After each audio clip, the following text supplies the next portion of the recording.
Our next guest is an Emmy-nominated actor and comedian, as well as the creator and star of the critically acclaimed series Ramy. The entire third season is streaming now on Hulu. Please welcome back to the show, Ramy Youssef, everyone.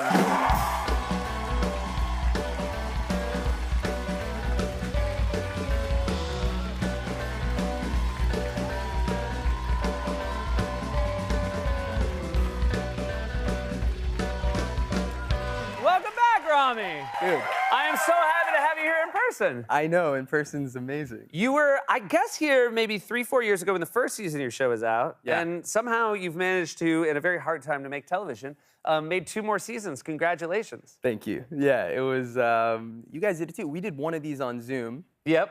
which was also great. But yeah, seeing you in person's like, It's a lot nicer. I know, I hugged you and I was like, I remembered the time we all had hope. Yeah. There used to be so much hope. Yeah. I've been like, you know, I was telling you too back there, I've been thinking about just how much I can't trust my feelings these last How's few that? years. Like, you know, I don't think I trust what's going on in my head anymore. And I'm even looking out right now, and it's like some people are wearing masks, some aren't, and then it scares me. I'll be like, well, what do they know that? Yeah. Because I'm starting to think, you know, I'm at that point now Yeah. where I see someone with a mask, I'm you know. It's like, interesting. I feel like people broke 2 different ways, and I'm very much like you. I feel like some people are like, I know exactly where the pandemic's at all time, Yes. whatever I think is right. Yes. Whereas I'm constantly thinking, I might be doing this wrong. Yeah. Well, I realized that I can't trust myself because I remember the first mask I saw. Remember the first one? Yep. Like, early. I remember that guy, just seeing him at the supermarket, and I'm like, oh, look at this guy. Look at that. He was like, okay, buddy, someone's been on YouTube, you know, like, you're gonna go back to your bunker, like, what's going on? And then 2 weeks later, I saw a guy without a mask, and I was like, whoa, look who hates black people. Like, this guy does not care about the country. Immediately, I was like, oh, that happened in 2 weeks. Yeah. Everything changed. I don't trust myself anymore. Yeah, rarely do you go from the first part to the second part in just 2 weeks. 2 weeks. Usually it takes years to get there. Oh, man, I'm just a new person immediately. One of my favorite things about your show is it's very funny, but there's also a really great narrative thrust to the show. And with that in mind, I don't want to give anything away. Yeah. Because the end of season 2 sort of left Ramy, and he was just thriving, just doing great. And then I will only just say there's a bit of a time jump. What would you tell people before they go into season 3? You know, I think the show, the most interesting part about it to me has always been just this idea of trying to be with someone who wants a spiritual life. I think it's something that a lot of people can relate to, and it's not something that we see in a serious way. You know, it's obviously a comedy, so we're finding the funny that's in it, but just the serious pursuit. And I think he's always in this battle between his higher self and his lower self, but we really kind of go into this one where he's like, you know what, maybe I just am my lower self, and he kind of believes that for a while, and so we're seeing this crisis of faith. There's a very funny scene about Christmas, and this is based on your own personal history, but can we show the clip first and discuss? Let's take a look. Yeah. Our traditions have a lot in common. Yeah, I've always felt that we share this deep Christmaslessness, you know?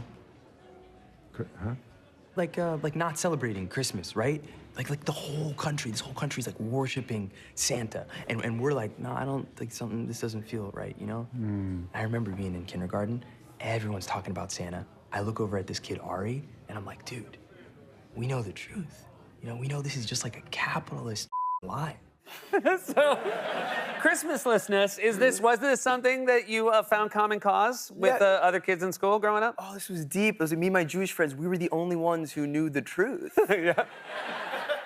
Did you keep it to yourself? Well, you try, but then you say something and then you get in trouble. And then they're like, what are you doing? And I'm like, I'm telling the truth. Like, and it's so wild, like this feeling of being a kid and realizing you're just surrounded by lies. Like, I remember watching even TV, I saw a clip as a child of Bill Clinton, and he's on TV, and he's like, Santa's coming to your homes, I hope he brings you nice gifts. And I was like, in that moment, I was like, I will never trust this government.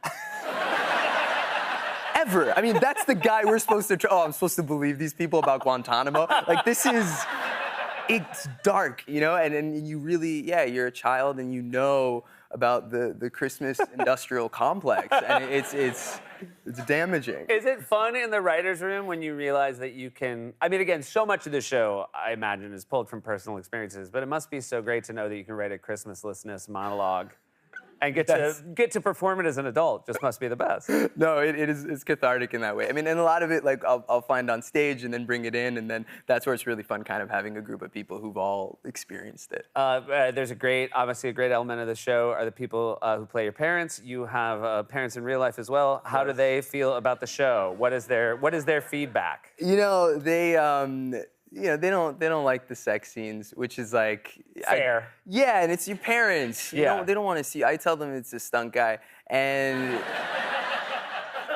but I try to tell. I'm like, even with the sex stuff, I'm like, look, I promise my next role, no sex, like just violence. Like I'll just kill people. You know, and they're like, oh, thank God. You know. Yeah. I will say, while it might be disappointing when your parents say we don't like the sex scenes, the alternative would be worse, right? If they were like, our favorite part. No, yeah, that'd be like. My dad though will give me notes about, like, he'll be, he doesn't like that, and then he'll just talk to me about the lighting for like an hour. Really? Yeah, he'd be like, you got to look at the lighting in a couple of these scenes. I'd like to see progress next season. Wow. Does he have a background in lighting? No. Okay. He's just learning by watching. There's no lighting in our family. Like, we're kind of a dimly lit family, actually. We try to save money on the electric bill. Most of my life is turn off that light. The weird thing is, it is a beautifully shot show. And it is funny that your dad would find a way to criticize that. I mean... Well, he's a father. He wants the lighting to get better. Yeah, that's I think that's all it is. He's like, look, the lighting's fine. It's great where it is, but I want to push you. Yeah. To take it to the next level. On the current lighting situation. Yeah, exactly. I'm wondering, again, we're talking about how much, your life inspires the show. One decision you made early on is being an actor named Rami who called the show Rami and plays a character named Rami. Do you ever regret that? Every single day. Like, every single day, I'm like, there's so many other names that we could have picked. And it's funny because I grew up, part of it was I wanted to have my name. Yeah. And not just because it was me, but because the industry that came before me, it was anyone who had an Arab name, they'd change their name in order to blend in. Right. If your name was Muhammad, you'd want to say you were Mike. You try to find something. And so I was like, yeah, I want to have an Arab name. But now we're like 3 seasons in, we can't change the name.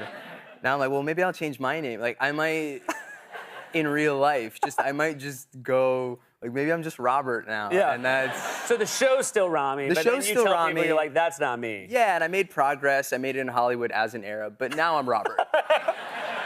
Right, That that's feels- the thing you would prove to everybody. You're like, I owned it. It could be until done. I made it, and now I want to be Robert. Now I'm Robert. Yeah. It's been done. I hope you stick with Rami. I think we all prefer the Rami, having a little Rami in our lives, both on screen and off. It's really a fantastic. We were talking backstage. I've watched the first couple episodes of season 3. It's great. It's always been great, and it's so lovely to have you here in person. Thank so you, much man. for making Thanks, time dude. for us. Thank you. Third season of Rami is streaming now on Hulu. We'll be right back.